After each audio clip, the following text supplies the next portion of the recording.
சிலதெல்லாம் அப்படி தான். நீங்கள் ஜெபிச்சு செய்ய முடியாததை உங்கள் கிரியை இல்லாத விசுவாசம் செத்ததாக இருக்கும். கிரியையில் காமிக்கணும்.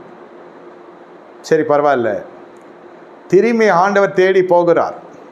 அது ஒரு பெரிய அந்த ஈஸ்டர் கொண்டாடுறாங்களோ இல்லையோ, அவர் திரும்பி போனது எனக்கு பெரிய காரியம். அவர் திரும்பி போகலாமா?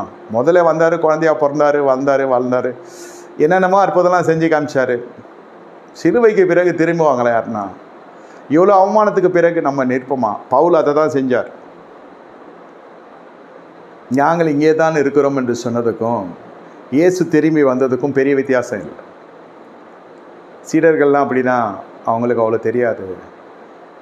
எனக்கு கொஞ்ச நாள் கொஞ்சம் பிரச்சனை, இது எனக்கே பிரச்சனையாக இருந்துச்சு. இந்த ஒரு விஷயம் மற்றவர்களுக்கு தெரியாதுன்னு நினைக்கிறது ரொம்ப அவங்கள அற்பமாக என்றதை நினச்சின்னா, இல்லை அவங்களுக்கு தெரியும், ஏன் செய்யலை? ஏதோ ஒரு சின்ன விஷயமே சொல்கிறேன், சொல்லியும் செய்யலையே, ஏன் இந்த மமதை, ஏன் இந்த அகங்காரம், ஏன் இந்த ஆணவம், எதனால் இந்த பிரச்சனை? என் டைமு வேஸ்ட்டு, உன் டைமு வேஸ்ட்டு. இப்படி எனக்குள்ளே ஒரு சைக்காலஜி போயின்னு இருந்தது. இப்போ கசப்பெல்லாம் இல்லை, பிரிவெல்லாம் இல்லை. பிரிவோ முறிவோ இருந்தாலும் ஆள் தான், அவன் போகிறதுக்கு இடம் இல்லை, பாவம். ஆனால் எனக்குள்ளே இது ஒரு பயங்கரமான கோவம் வந்துடும். கர்த்தர் எழுந்தருளினார், அவ்வளோதான், உனக்கு அவ்வளோதான். அப்படின்னா என்ன அர்த்தம்னா, உனக்கு மண்டையில் மசாலா அவ்வளோதான்னு அர்த்தம்.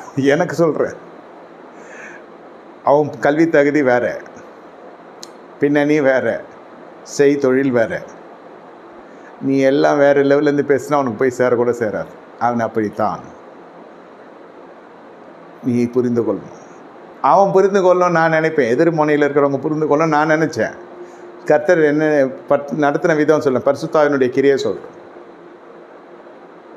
அப்போ தான் கற்றுக்கொண்டேன், ஐயோ நம்ம ஒன்றும் பக்குவப்படல ஆண்டவரே. இதெல்லாம் ஒரு ஷடப்பொருளில் கர்த்தர் சொல்லி கொடுத்துருவார். ஒரு 2 செகண்ட்ஸ் தான். புரிய வேண்டிய விதத்தில் எப்படி சொல்லலாம் புரியும் நம்ம மண்டைக்குன்னு தெரியும். ஒரு 2 செகண்டில் சரியாயிடும்.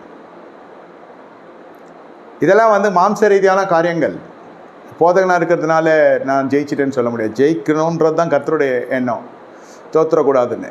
ஏதாவது சின்ன சின்ன விஷயத்தை நீங்கள் பெருசாக எடுத்திங்கனாக்கா நம்ம கிறிஸ்துவ ஜீவியம் ஆவிக்குரிய ஜீவன் தோற்றுறோன்னு சொல்ல வர.